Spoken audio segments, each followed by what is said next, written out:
Hey, this is Doc Yates. I'm a naturopathic doctor, registered acupuncturist, and a kinesiologist, owner of the Yates Naturopathic Clinic, and the founder of the interactive health website, Able Health. And this is the Simply Health Podcast, a show for females where I work to simplify and demystify the secrets of achieving optimal health naturally, based on my own experience in working with thousands of female patients over the past 15 years of my clinical practice. Welcome to Simply Health. Hey, this is Doc Yates, and today we are going to talk about hormone testing. So I want to talk about 4 important facts or important tips for if you're getting your hormones checked, how to do it properly so you can get accurate results depending on where you are, well, either in your cycle or in your life right now. So very commonly when you go to get your hormones checked, they just give you the requisition and say, go get them checked. And unfortunately, at least in the area where I am, a lot of doctors don't even check your hormones. They often just check FSH and LH. And those are 2 hormones, not the typical female hormones we're thinking of estrogen and progesterone. But those are hormones that really increase when someone's going into menopause, because often the only thing that they care about is, are you in menopause or are you not in menopause? Because they don't really do anything about hormone therapy so much, so they don't really test it, because what's the point of testing if you're not going to do anything about it? So what I like to do, we test a variety of hormones, but these 4 tips kind of depend on different things you're testing in different stages. So for perimenopause, so that means someone still has their cycle, but they're starting to show signs of changes. They're leading up to menopause. Often you see this in their 40s. And they're starting to show signs of what I would associate with low progesterone. And because progesterone is my major concern at that point, I like people to test at day 22 to about day 24 of their cycle, because that's when progesterone should be at its peak and maintaining its peak. If it's dropping off well before that, then I know the progesterone levels are dropping. So what do I mean when I say day 22 to day 24? Day 1 is the start of your period. So you would count for day 22 days to 24 days from that point, and that would be your day 22 to day 24.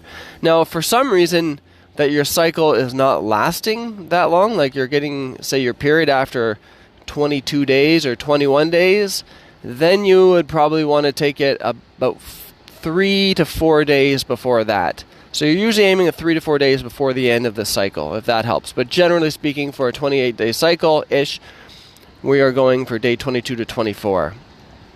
The second point would be if you're not perimenopause, but you're full menopause. This one can be a little bit more straightforward because there's no cycle to measure at this point anymore.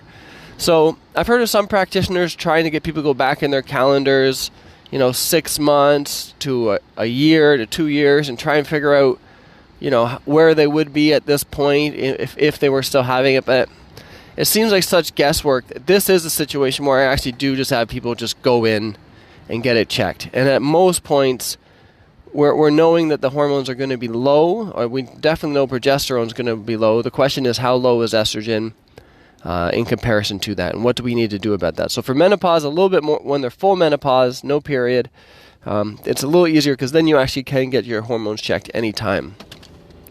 The other things that we often check too are thyroid and cortisol. So thyroid is something else that can change quite a bit during menopause and perimenopause. And with this, the timing of that test is important too. So regardless of whether you're taking thyroid hormones or not, if you're on Synthroid, Altroxin, or even more specifically desiccated thyroid, you always want to get your thyroid checked first thing in the morning. So that's one of those ones you don't have to be fasting, but you do want to wake up and just go to the lab.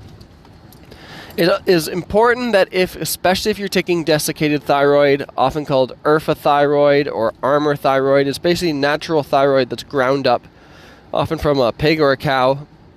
If you're taking that, do not take your morning dose that morning right before you go to the lab.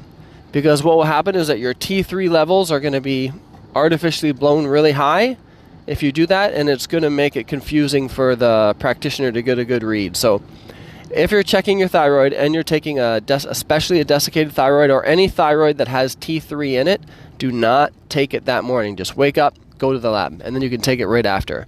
Cortisol is something that should also be checked first thing in the morning, especially if you're just doing a 1-point cortisol check. You want to do that first thing, wake up and go to the lab, because your cortisol usually peaks in the morning. And what we want to see is that if there's excess stress or excess strain to the adrenals, is it peaking and coming way out of range, like north of the range, like heading up too high. So that is important to do.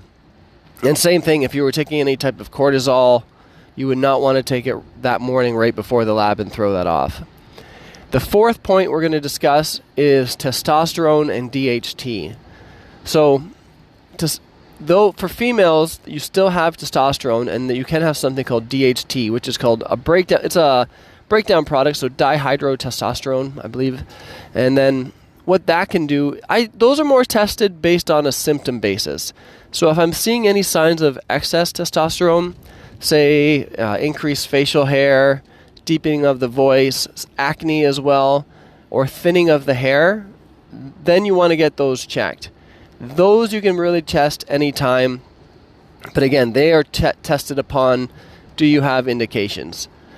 Now, in other cases, say it's a case of PCOS, those would be added in right away, but for generally, I usually start with the other hormones first. And the reason I do that here is because if it's not really indicated, and if you don't have coverage to cover the cost of these labs, because it's not covered through the provincial plan, it's nice to focus on, like if you're going to have to spend the money, focus on the main hitters that are going to be playing a role. But some people want their testosterone checked right away, and in those cases we do it. So sometimes people wonder, and I get this question, it's like, well, why do I need to test? Like I already know I'm menopause, so I know my hormones are off. Why can't I just take hormones? And the answer is we need to know how much they are off so we can determine how much hormones you would need to take, because unlike what they used to do with the regular hormone replacement therapy, when you're dealing with bioidentical hormones, the goal is not to blast the hormones way up like they used to. We just want to get them back within the range for their age and for their demographic. So we just want to bring them up a little bit just so that they're not dealing with all these negative symptoms associated with having low hormones. So you always want to test first, and then you want to test usually you test around 3 to 6 months after you start using hormones, and assuming everything is balanced out, then after about every 6 months after that going forward. If it's been a few years, you can often, and everything's been balanced, mean great, that you can often get away with just testing once a year, and that's very common too. But initially 3 months to 6 months, and then going forward from there. So that is some I hope that's been some helpful information for you guys about hormone testing, how to do it properly so you can actually get results and read the results so that they're going to be helpful for you and your practitioner. And I hope you enjoy your day. This is Doc Yates, signing out. Thanks for tuning in to Simply Health. If you want to learn more about health, check out Able Health. If you want to see some of the other projects that I've been working on in health, business, music, and life, please check out the links below.